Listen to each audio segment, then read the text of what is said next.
സെക്രട്ടറിയേറ്റിന് മുന്നിൽ വലിയ രീതിയിൽ പ്രതിഷേധം കനക്കുകയാണ്. ശബരിമലയിൽ സ്വർണ്ണക്കൊള്ള നടത്തിയ പിണറായി സർക്കാരിനെതിരെ ബിജെപിയുടെ രാപ്പകൽ സമരവും സെക്രട്ടേറിയറ്റ് ഉപരോധവുമാണ് തുടരുന്നത്. അവിടെ നിന്നും ഞങ്ങളുടെ പ്രതിനിധി ശാലിനി ചേരുന്നുണ്ട്. ശാലിനി, എങ്ങനെയാണ് ഈ പ്രതിഷേധം ഇത്ര മണിക്കൂറുകൾ പിന്നിട്ടിട്ടും പുരോഗമിക്കുന്നത്?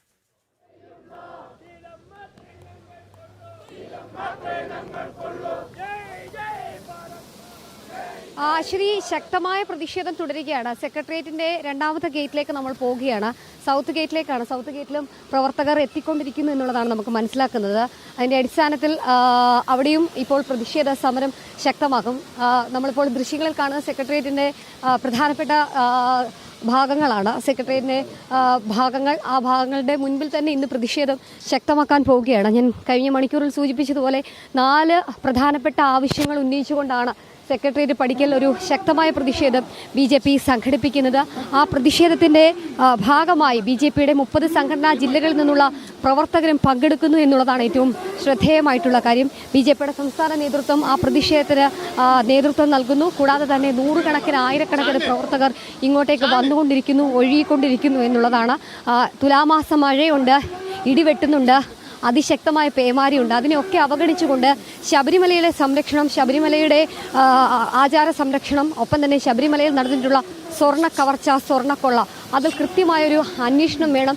ആ അന്വേഷണത്തിൽ കൃത്യമായ കുറ്റക്കാർ പുറത്തു വരണം എന്നീ ആവശ്യങ്ങൾ ഉന്നയിച്ചുകൊണ്ടാണ് സെക്രട്ടേറിയറ്റ് പടിക്കൽ ഈ ഒരു പ്രതിഷേധ സമരം തുടരുന്നത്. ഇന്നലെ വൈകിട്ട് 7 മണിയോടുകൂടി ആരംഭിച്ച ഒരു പ്രതിഷേധ മാർച്ച് അല്ലെങ്കിൽ പ്രതിഷേധ ഉപരോധം അത് ഈ മണിക്കൂറിലും തുടരുകയാണ് എന്നുള്ളതാണ് ഏറ്റവും ശ്രദ്ധേയമായിട്ടുള്ള കാര്യം. നമ്മളിപ്പോൾ എത്തുന്നത് സൗത്ത് ഗേറ്റിലേക്കാണ്. സൗത്ത് ഗേറ്റിൽ പ്രവർത്തകർ പക്ഷേ വന്നുകൊണ്ടിരിക്കുന്നതേ ഉള്ളൂ. കുറച്ച് പ്രവർത്തകർ മാത്രമേ ഉള്ളൂ. ഓരോ ഗേറ്റിലേക്കും നിശ്ചയിച്ചിട്ടുണ്ട് ഏതൊക്കെ സംഘടനാ ജില്ലയിലെ പ്രവർത്തകർ എവിടേക്കാണ് പ്രതിഷേധിക്കേണ്ടത്, എവിടേക്കാണ് ഉപരോധം സംഘടിപ്പിക്കേണ്ടത് എന്നുള്ളത്. എന്തായാലും സൗത്ത് ഗേറ്റിലേക്കുള്ള പ്രവർത്തകർ വന്നുകൊണ്ടിരിക്കുന്നതേ ഉള്ളൂ. നോർത്ത് ഗേറ്റിൽ ഏകദേശം ആളുകൾ എത്തിക്കഴിഞ്ഞു.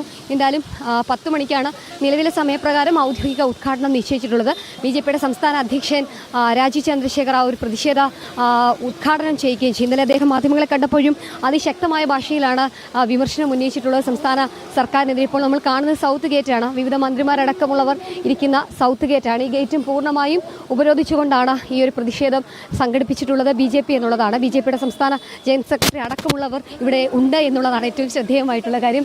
സുരേഷ് അടക്കമുള്ളവർ ഇവിടെയുണ്ട്. ഈ പ്രതിഷേധത്തിന് നേരിട്ട് നേതൃത്വം നൽകുന്നുണ്ട്. നമ്മൾ നോർത്ത് ഗേറ്റിൽ നിന്ന് അദ്ദേഹത്തിന് പുറകെ വന്നതാണ്. ഓരോ സമര ഗേറ്റിലും എത്തി സാഹചര്യങ്ങൾ നോക്കുകയാണ്. ആളുകൾ എത്തിയോ എന്നൊക്കെ വിലയിരുത്തിക്കൊണ്ടിരിക്കുകയാണ്. ഇതിനൊപ്പം സമരം അതിശക്തമായി തന്നെ മുന്നോട്ട് പോവുകയാണ്. ഏകദേശം 10-12 മണിക്കൂർ പിന്നിട്ടിരിക്കുന്നു. എങ്ങനെയുണ്ട് പ്രതിഷേധം? ഒപ്പം തന്നെ എന്താണ് നമ്മുടെ അടുത്ത പ്ലാൻ? ഇത് ശബരീശ്വരൻ്റെ ഇച്ഛയാണ്. കേരളത്തിൽ ക്ഷേത്രങ്ങൾ പോലും കട്ടുമുടിക്കുന്ന കൊള്ളക്കാരന്മാരായിട്ടുള്ള ഭരണകൂടത്തിനെതിരായി കേരളത്തിൽ അത് കോൺഗ്രസ് ആണെങ്കിലും കമ്മ്യൂണിസ്റ്റ് പാർട്ടിയാണെങ്കിലും തുടരുന്ന ഈ കൊള്ളയ്ക്കെതിരായിട്ടുള്ള അതിശക്തമായിട്ടുള്ളൊരു ജനകീയ മുന്നേറ്റമാണ്. അതിൻ്റെ ഒരു ദൃശ്യമായിരിക്കും ഇന്ന് ഈ സെക്രട്ടേറിയറ്റിന് മുമ്പിൽ കാണാൻ പോകുന്നത്. ഈ സെക്രട്ടേറിയറ്റിൻ്റെ എല്ലാ ഗേറ്റുകളും സ്തംഭിപ്പിച്ചുകൊണ്ടും സെക്രട്ടേറിയറ്റിനകത്തേക്ക് ആർക്കും കടക്കാൻ പറ്റാത്ത രീതിയിൽ 10,000-കണക്കിന് വരുന്ന വനിതകൾ ഉൾപ്പെടെയുള്ള പ്രവർത്തകർ ഇന്ന് ഏതാനും നിമിഷങ്ങൾക്കകം ഇവിടെ മുഴുവൻ തന്നെ വളയുകയാണ്. പാർട്ടിയുടെ ആയിരക്കണക്കിന് പ്രവർത്തകർ തിരുവനന്തപുരത്തേക്ക് ഒഴുകിക്കൊണ്ടിരിക്കുകയാണ്. ഇത് ഒരു ചരിത്രത്തിൽ രേഖപ്പെടുന്ന, കേരളത്തിൻ്റെ സമര ചരിത്രത്തിൽ രേഖപ്പെടുത്തുന്ന ഒരു ചരിത്രപരമായിട്ടുള്ള സമരത്തിനാണ് ഇന്നലെ രാത്രി മുതൽ ആരംഭിച്ച്. ഇന്നലെ പാർട്ടിയുടെ സംസ്ഥാന അധ്യക്ഷൻ ശ്രീ രാജീവ് ചന്ദ്രശേഖർ അദ്ദേഹം ഒരു സമരഭടനായിട്ട് കോരിച്ചൊരിയുന്ന മഴയത്ത് റോഡിൽ കുത്തിയിരുന്ന് അദ്ദേഹത്തിൻ്റെ നേതൃത്വത്തിൽ ആരംഭിച്ചൊരു സമരമാണ്. ഈ സമരം കേരള ചരിത്രത്തിൽ ഏറ്റവും അവിസ്മരണീയമായിട്ടുള്ള സമരമായിട്ട് മാറും. ഈ കാരണം 1-2 ഒന്ന് വരുന്ന ജനങ്ങളുടെ എണ്ണം അത് തന്നെയാണ് അതിലേറ്റവും ശ്രദ്ധേയമായിട്ട് മാറാൻ പോകുന്നത്. മാത്രമല്ല, ഞങ്ങൾ ഉയർത്തുന്ന മുദ്രാവാക്യം, ആ മുദ്രാവാക്യം എന്ന് പറയുന്നത് ഇവിടുത്തെ സകലമാന വിശ്വാസികൾക്കും ആവശ്യമായിട്ടുള്ള മുദ്രാവാക്യമാണ്. കേരളത്തിൽ കഴിഞ്ഞ 60 വർഷമായിട്ട് തുടരുന്ന രാഷ്ട്രീയ കൊള്ളയ്ക്കെതിരായിട്ടുള്ള മുദ്രാവാക്യമാണ്. അതോടൊപ്പം തന്നെ ഈ കേരളത്തിനെ ശുദ്ധീകരിക്കുന്നതിന് വേണ്ടി ഒരു വികസിത കേരളം സൃഷ്ടിക്കണമെങ്കിൽ അഴിമതിമുക്ത കേരളമാകണം. സമ്പൂർണ്ണമായ അഴിമതി, സാർവത്രികമായ അഴിമതി, എല്ലാവരും പഞ്ചായത്ത് മെമ്പർ മുതൽ കൗൺസിലർ മുതൽ മുഖ്യമന്ത്രി വരെയുള്ളവർ അഴിമതിക്കാരായിട്ട് മാറുന്നു. പ്രതിപക്ഷ നേതാക്കന്മാർ അഴിമതിക്കാരായിട്ട് മാറുന്നു. അങ്ങനെ കേരളം ഒരു അഴിമതിയുടെ അരാജകത്വത്തിൻ്റെ കയത്തിലാണ്. ഈ അഴിമതിയിൽ നിന്ന് കേരളത്തെ മോചിപ്പിച്ചാൽ മാത്രമേ വികസിത കേരളം സാധ്യമാകൂ. അതുകൊണ്ട് ഇത് അഴിമതിക്കെതിരായിട്ടുള്ള ഒരു സന്ധിയില്ലാത്ത പോരാട്ടമാണ്. ഈ പോരാട്ടം ഞങ്ങൾ തുടങ്ങിയിട്ട് കാലങ്ങൾ കുറച്ചായി. ആ പോരാട്ടത്തിൻ്റെ ഒരു എന്താ പറയുക, അതിൻ്റെ ഒരു വലിയ പ്രഖ്യാപനമായിരിക്കും, വലിയ ദൃശ്യമായിരിക്കും ഈ സെക്രട്ടേറിയറ്റിന് മുമ്പിൽ ഇതുണ്ടാവുക. SIT അന്വേഷണം ഏറ്റെടുത്തു, 2 അറസ്റ്റ് അടക്കം രേഖപ്പെടുത്തി. അന്വേഷണത്തിൽ തൃപ്തരാണോ BJP? അന്വേഷണം നടത്തുന്നത് ഹൈക്കോടതിയുടെ മാർഗനിർദ്ദേശത്തിലാണ്. പക്ഷേ ഞങ്ങൾക്ക് പറയാനുള്ളത്, കേവലം ഹൈക്കോടതിയുടെ മാർഗനിർദ്ദേശത്തിലാണെങ്കിലും സംസ്ഥാന സർക്കാരിൻ്റെ അധീനതയിലുള്ള പോലീസിനെ കൊണ്ട് അന്വേഷണം നടത്തിയാൽ എല്ലാ വശങ്ങളും പുറത്തു വരില്ല എന്നുള്ളത് ഒരു യാഥാർത്ഥ്യമാണ്.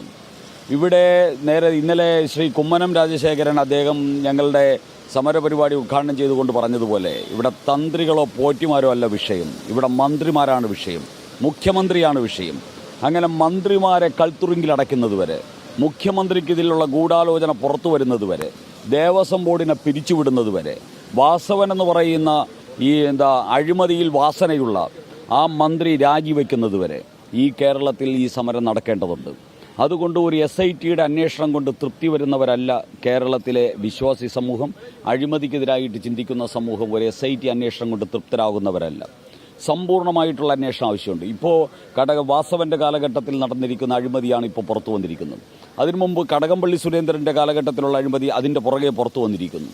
അതിനു മുമ്പ് ശിവകുമാർ എന്ന് പറയുന്ന ഉമ്മൻചാണ്ടി മന്ത്രിസഭയിലെ ദേവസ്വം മന്ത്രിയായിരുന്ന ശിവകുമാറിൻ്റെ നേതൃത്വത്തിൽ, അയാൾ കേരളത്തിൻ്റെ ദേവസ്വം മന്ത്രിയായിരുന്ന സമയത്ത് അയാളുടെ അനുജനായിരുന്നു നമ്മുടെ ശബരിമലയിലെ എക്സിക്യൂട്ടീവ് ഓഫീസർ. ആ അനുജനും ചേട്ടനും ചേർന്ന് ഈ കേരളത്തിലെ ദേവസ്വം കൊള്ളയടിച്ചതിനെ സംബന്ധിച്ച് ഇതിനെക്കുറിച്ചൊക്കെ അന്വേഷണം നടക്കട്ടെ.